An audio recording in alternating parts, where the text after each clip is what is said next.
আসসালামু আলাইকুম।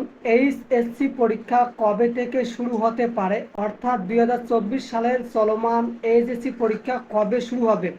আমার এই ভিডিওটি শেষ পর্যন্ত দেখলে আপনি জানতে পারবেন কবে থেকে এইচএসসি পরীক্ষা শুরু হতে পারে। ভিডিওটি শুরু করার আগে ছোট্ট একটা রিকোয়েস্ট, অবশ্যই সাবস্ক্রাইব করে অনেক বেশি শেয়ার করে দেবেন যাতে সবাই জানতে পারে কবে থেকে এইচএসসি পরীক্ষা শুরু হবে।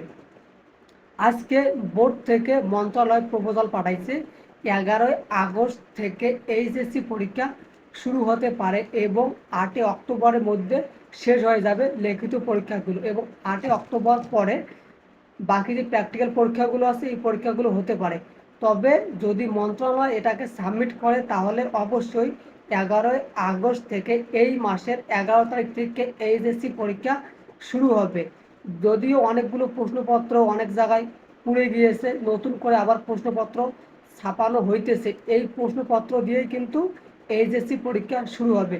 তবে আশা করা যাচ্ছে যদি মন্ত্রণালয় এটাকে সাবমিট করে তাহলে কিন্তু অবশ্যই 11 আগস্ট থেকে পরীক্ষা শুরু হবে। যদি না হয় তাহলে হয়তো বা 11, 15 কিংবা 20 আগস্টের মধ্যে পরীক্ষা শুরু হবে।